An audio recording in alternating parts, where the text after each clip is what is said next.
As a general rule, I've never really been a fan of Richard Curtis's films. I've always found them to be a little bit too upper middle class, foppish and schmaltzy. But with most rules, there is an exception, and in the case of Richard Curtis, the exception is About Time. The premise of the film is pretty straightforward. Tim, played here by Domhnall Gleeson, in a wonderful breakthrough performance, finds out on the day after his 21st birthday, I believe, that he is the next in line to inherit the family secret, which is that the men in his family can time travel. All he has to do is find a dark space, close his eyes, and think about where it is he wants to go back to in his life. It has to be in his life, and here Curtis sets up some rules which more are kind of set up as the film goes along. They don't necessarily always stick to them, but there's a certain point in which you don't particularly care.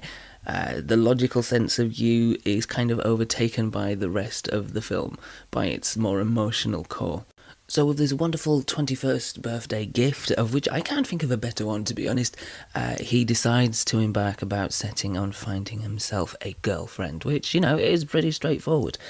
And it also leads into the rest of the film and gives it its romantic comedic angle, both sides of which are extremely sharp. It is a really sweet film, but it's also a really funny film as well, which is something I wouldn't really expect to say from a Richard Curtis film, because as I said, I'm not really a big fan of his. I think his humour has often been a little bit too broad, and it's never really kind of hit home, but for some reason I found this film incredibly funny, and I think it's because of the chemistry with the characters. Bill Nighy, who plays Tim's father, is fantastic, very naturalistic and very Bill Nighy.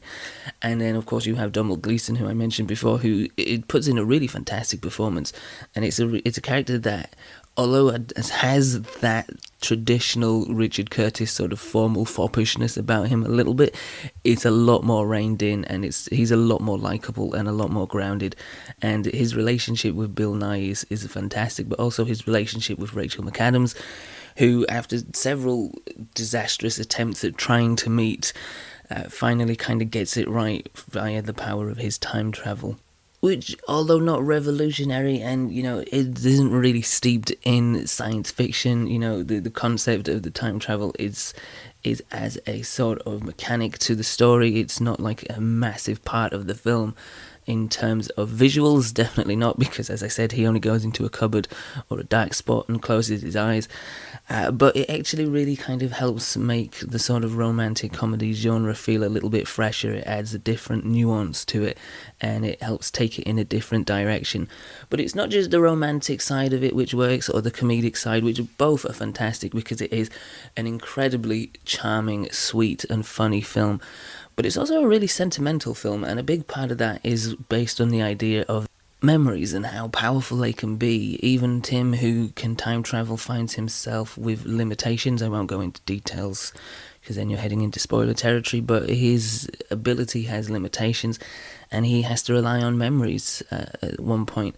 And it really kind of taps into that, and it really sort of taps into that in regards to his relationship with his father, which is wonderful. Honestly, you could watch him and Bill Nighy on screen for like the whole film and just be totally charmed by it. But yeah, it hits a really sweet spot, and I must admit there was a point in which I cried, which doesn't happen very often, but when it does, it's genuinely rewarded, and I feel like that's how I was with this film. I went into it kind of expecting something a little bit better than Richard Curtis's usual affairs, because I'd seen the trailer a few weeks ago, but I came out with something that I generally really quite loved. I found myself totally charmed by it. I laughed throughout, I shed a tear, as I said, and I found it generally sweet, and I actually think this is, without a doubt, easily the best film he's put on the big screen yet. I'm giving it a solid 8 because it deserves it, and it's in my favourites list for the year so far. How long it'll stay in there, I don't know, and where it'll come in the grand scheme of things towards the end of the year, I'm not sure, but it is a film that I really was pleasantly surprised by, and generally have quite a big soft spot for.